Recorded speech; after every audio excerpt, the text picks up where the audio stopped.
Hello dear students, I am Dr. Iram Khan from CIET NCERT. In the second part of the topic of sexual reproduction in flowering plants under the unit reproduction, we will cover the structure and development of the megasporangium or the ovule and the embryo sac along with its types. In the first part of this chapter, we have already discussed the flower as a reproductive structure of angiosperms.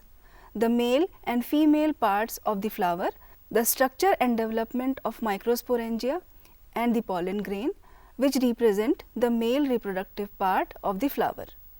We close the first episode with some points to think about. I am sure that you all must have thought about them.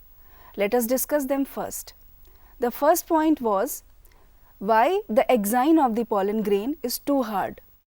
The reason of this is that the exine, which is the outermost layer of the pollen grains, is made up of a complex substance called sporopollenin. This substance is one of the most hard material known to human beings. It is resistant to decay. That is why pollen grains are well preserved in fossils. No enzyme that can degrade sporopollenin is known to us. Now, a question appears that how can a pollen grain germinate with such a hard outer wall?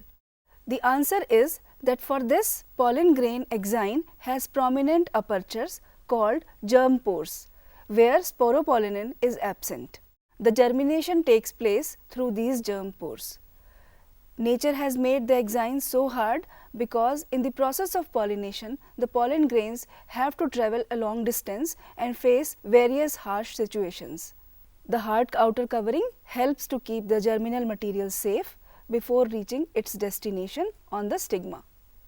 Now, let us take the next point which was posed for thinking. It was, what is cryopreservation? Why do we use this procedure? Students, cryopreservation is a process where cells, whole tissues or any other substances susceptible to damage caused by chemical reactivity or time are preserved by cooling to sub-zero temperatures. At low enough temperatures, any enzymatic or chemical activity which might cause damage to the material in question is effectively stopped. Cryopreservation is done at around -136 degrees centigrade to -196 degrees centigrade of temperature. The preserved substances through this process are used afterwards whenever required. So, dear students, now let us start with the next part of the topic, sexual reproduction in plants. First of all, let us discuss about the pistil. The gynoecium represents the female reproductive part of the flower. When the gynoecium consists of a single pistil or carpel, it is called monocarpellary. When it have more than one pistil or carpels, it is called multicarpellary. When there are more than one carpels, the pistils may be fused together and called as syncarpus, as shown in this diagram of the multicarpellary and syncarpus pistil of papaver. On the other hand, the multicarpellary pistil may be free and called as apocarpus, as shown in the diagram of multicarpellary and apocarpus gynoecium of Michela plant. Each pistil has three parts: the stigma, style and ovary. We can observe the pistil of a hibiscus flower in this diagram, where all the other floral parts are removed. In the pistil, the stigma serves as a landing platform for pollen grains. The style is the elongated slender part beneath the stigma.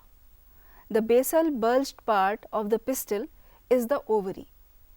Inside the ovary is the ovarian cavity, which is also called the locule. The placenta is located inside the ovarian cavity. There are various types of placentation found in different species of plants. Arising from the placenta are the megasporangia, which are commonly called ovules. The number of ovules in an ovary may be 1, as found in wheat, paddy, mango, etc., and can be many as found in papaya, watermelon, orchids, etc. Now, let us familiarize ourselves with the structure of a typical angiosperm ovule. The ovule is a small structure attached to the placenta by means of a stalk called funicle. The body of the ovule fuses with funicle in the region called hilum. Thus, hilum represents the junction between ovule and funicle.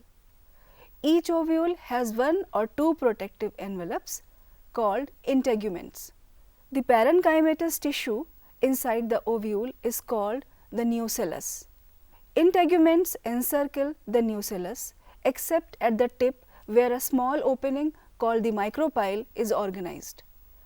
Opposite the micropylar end is the chalaza, representing the basal part of the ovule. Cells of the nucellus have abundant reserve food material. The embryo sac or female gametophyte is located in the nucellus. An ovule generally has a single embryo sac formed from a megaspore through reduction division. So, students, as we have gone through the structure of the megaspore or the ovule, now let us discuss the process of megasporogenesis. The process of formation of megaspores from the megaspore mother cell is called megasporogenesis. Generally, ovules differentiate into a single megaspore mother cell in the micropylar region of the nucellus. It is a large cell containing dense cytoplasm and a prominent nucleus. The megaspore mother cell undergoes meiotic division. Meiosis results in the production of 4 megaspores. We can observe the parts of the ovule showing a large megaspore mother cell, a dyad and a tetrad of megaspore in these diagrams. Students, let us discuss about the female gametophyte. In a majority of flowering plants, out of the 4, one of the megaspore is functional, while the other 3 degenerate. Only the functional megaspore develops into the female gametophyte or the embryo sac. The method of embryo sac formation from a single megaspore is termed as monosporic development. Let us study the formation of the embryo sac in a little more detail. The nucleus of the functional megaspore divides mitotically to form 2 nuclei which move to the opposite poles, forming the 2 nucleate embryo sac. 2 more sequential mitotic nuclear divisions result in the formation of 4 nucleate and later the 8 nucleate stages of the embryo sac. The 2, 4 and 8 nucleate stages of embryo sac and a mature embryo sac can be observed in these diagrams. Students, it is interesting to note that these mitotic divisions are strictly free nuclear, which means nuclear divisions are not followed immediately by cell wall formation. After the 8 nucleate stage, cell walls are laid down, leading to the organization of the typical female gametophyte or embryo sac. The distribution of cells inside the embryo sac in the diagram of mature embryo sac. 6 of the 8 nuclei are surrounded by cell walls and organized into cells. The remaining 2 nuclei called polar nuclei are situated below the egg apparatus in the large central cell. There is a characteristic distribution of the cells within the embryo sac. 3 cells are grouped together at the micropylar end and constitute the egg apparatus. The egg apparatus in turn consists of 2 synergids and 1 egg cell.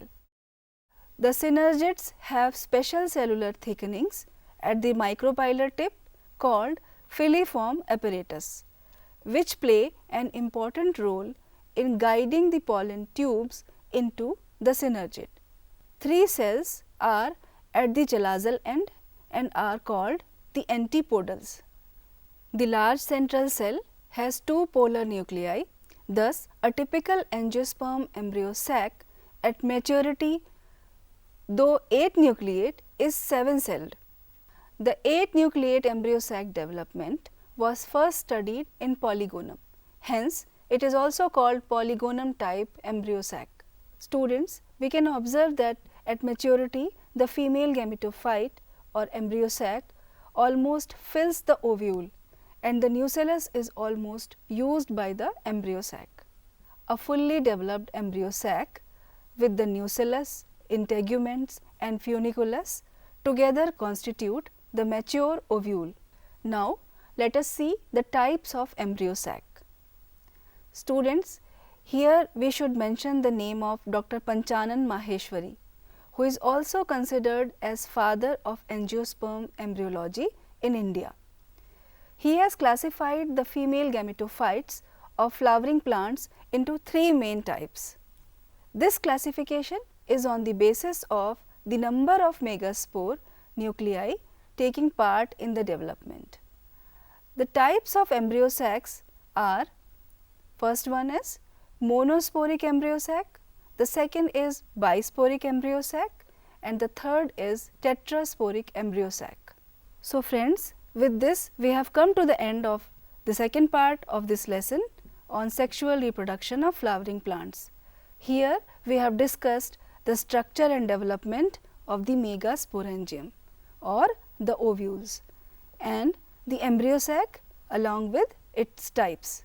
In the next episode, we will focus on the process of pollination and its kinds, pollen-pistil interaction and artificial hybridization. The point for thinking for this part of the lesson is which part of the gynoecium develop into fruit and seeds. We will discuss this point in the next part of the program. With this, I conclude this episode. Thank you.